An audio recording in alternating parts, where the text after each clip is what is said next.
Hello out there in TV land.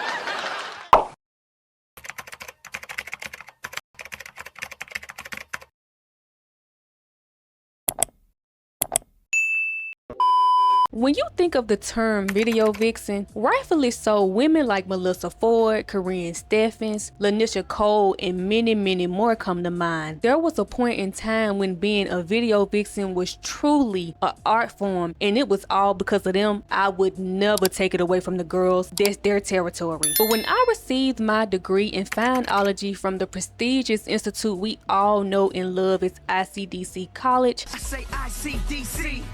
I'm so ICDC.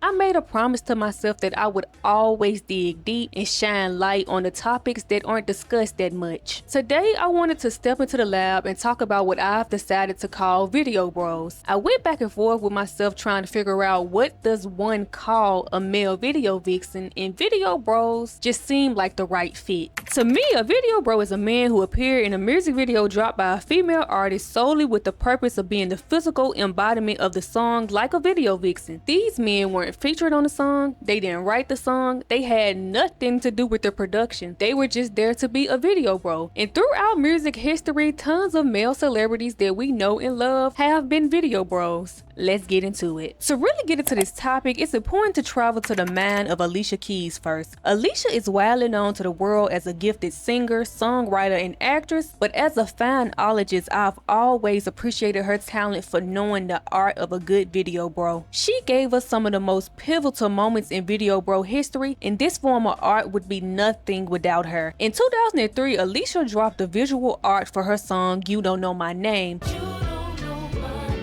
a song that is honestly the story of my life. I can't tell you how many times I've been down bad behind a man who didn't care about my existence. So when I listen to that song, I feel like Alicia is speaking to my soul. But this ain't about me. Let's move on. In the You Don't Know My Name music video, Alicia chose Yasin Bey, formerly known as Mos Def, as the lead man.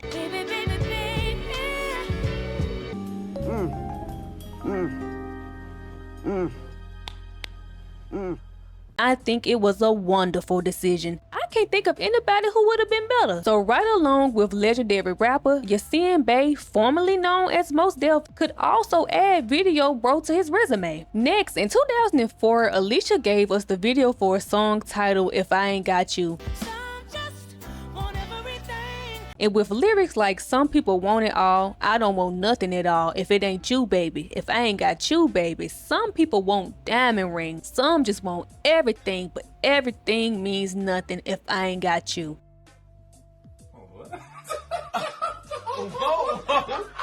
Whoa, wait 1 second. Alicia knew the lean man in that video had to be somebody that the world would understand being delusional behind, so she gave us Method Man.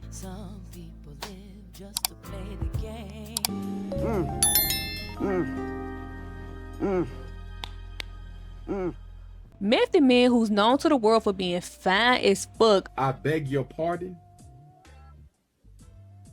I beg your pardon. Let me keep it professional. I mean, for being a part of the Wu-Tang Clan. Plus, homeboy was known to do his thing solo, and he was even greater when he hooked up with Redman. Then, of course, he jumped into his acting bag. But to add to that lengthy resume, he also dibbled and dabbled in the art of video broetry. And whoever made the decision to include Method Man in If I Ain't Got You, I love you. I beg your pardon. I mean, it was a fantastic decision. Then, Miss Alicia Keys wasn't done feeding us yet. In 2007, she gave us Like You'll Never See Me Again, a beautiful song about loving someone like you'll never see them again, with words like, I don't want to forget the present is a gift, and I don't want to take for granted the time you may have here with me, cause Lord only knows another day here is not really guaranteed. She knew we needed a powerful leading man, so she gave us Coming, and I wasn't mad at it at all.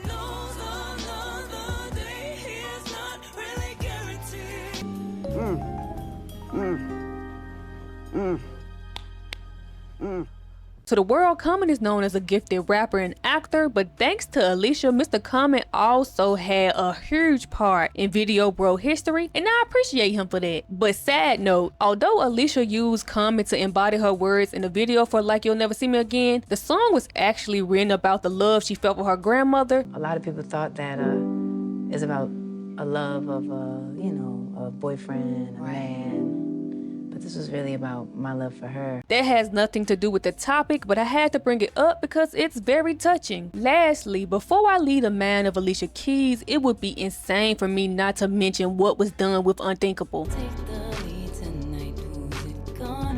Listening to the song is already like an out-of-body experience, but then on top of that, for the video, she decided to give us Chad Michael Murray.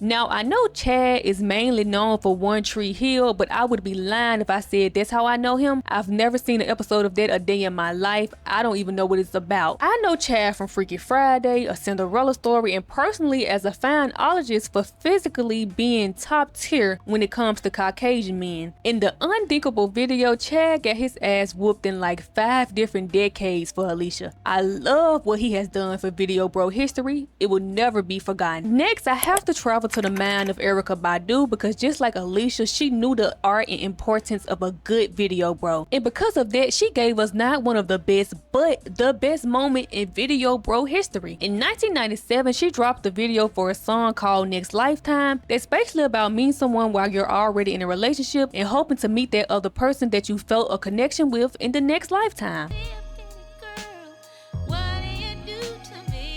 Erykah ate the video down so bad that I have to discuss it step by step. It begins in the motherland in 1637 AD, and Erykah is with Andre freaking 3000. Who? Yes, the Andre 3000 when she notices Pete Rock. Who? Yes, D. Pete Rock watching her, but she's with Andre 3000, so she's like, nigga, I'll see you next lifetime. Maybe it was a little more poetic than that, but that's how I felt like saying it. Anywho, then we jump to the movement in 1968 where she runs into Pete Rock again and she feels his energy from the past and instantly falls for him. But in this lifetime, Method Man, Who? yes, the Method Man falls for her, but again she's like, sorry, I'm taken, I'll see you next lifetime. Then we jump to the motherland again, but it's 3037 AD and she's with Method Man, but Andre 3000 is there too, so it's like a cycle. No matter what music video I may bring up during this session of Fineology 101, nothing tops Next Lifetime. Next to Sex on Fire by Kings of Leon, that's my favorite music video. And if you're wondering why Sex on Fire by Kings of Leon is my favorite music video, stop wondering. You ain't gonna understand everything.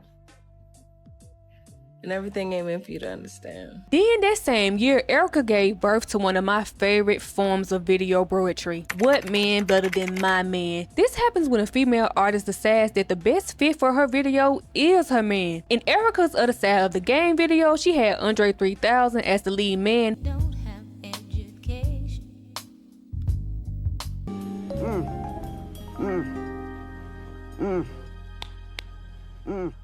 Who was also her man in real life at the time, and she was carrying his child. Oh, she ate that. She did exactly what I would do if I had Andre 3000 in 97 and had a music career. When I say people would be sick of me, cause that man would be in every single video I dropped. That's a black king right there. But of course, Erykah Badu isn't the only woman that said, what man better than my man? Ashanti did it with Nelly and Good Good. No matter how much you might try to act, you know just where it's at. Pepper did it with Tretch and What a Man. My man is smooth like Barry and his voice got bass. Monica did it with Shannon Brown and Love All Over Me. Keisha did it with Daniel Gibson and Long Way Down. Telling me you saw my SOS. And Mariah did it with Nick Cannon and Love Story, and that's just the name of fruit. But now that I'm thinking about it, putting your man in your music video might be a bad omen because none of the people that I just named are currently together besides Ashanti and Nelly. But speaking of Nelly makes me think about how lethal his face card was. Of course he aged gracefully, but in the early 2000s, that man had a mean mug on him.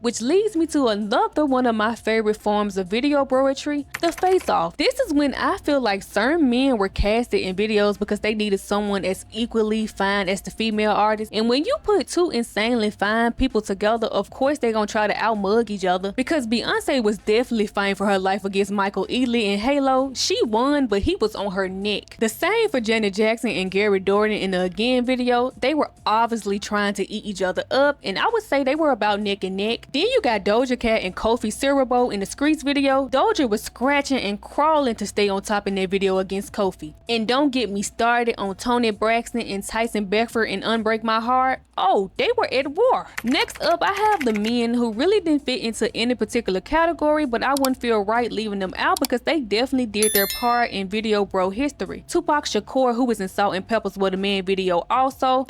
You so crazy. Salt said, "You so crazy. I think I want to have your baby." And she knew there was no man better than Tupac. He was in that video for all of 10 seconds, but it changed my life. But Tupac's hand in video bro history didn't just stop there. He was also the eye candy in Patra's Romantic Call video. He was true to the game. Lance Gross, who wrote his name in video bro history by being in LaToya Luck Is Not Anymore and Rihanna's F Is Loving That You Want. Terrence Howard for Ashanti's Foolish and Mary J. Blige's Be Without You. Very iconic music videos. I appreciate his hard work. I see you, Terrence, if nobody else does. Tyrese for Keisha Cole's Love and Monica's Angel of Mine. Lorenz Tate for Ashanti's Rain on Me. He was evil as hell in that video, but he looked good while doing it. A true video bro. Leon for Mary J. Blige's Your Child. He definitely had the face card of a man who would have a sad child. Phenomenal casting. Michael B. Jordan for Snow Allegra's Whoa. Aubrey Graham for Chrisette Michelle's Epiphany. He's definitely not like us, but even he was a video bro. Genuine for Aaliyah's 1 in a Million. Michael J. White for Nicki Minaj's Your Love. Nas for Nicki Minaj's Right By My Side. Omar Epps for Deborah Cox's Sentimental. Garfield Bright for SWV's Weak. And last but not least, Boris Kojo for TLC. All very talented video bros, and shout out to the ones I let slip through the cracks.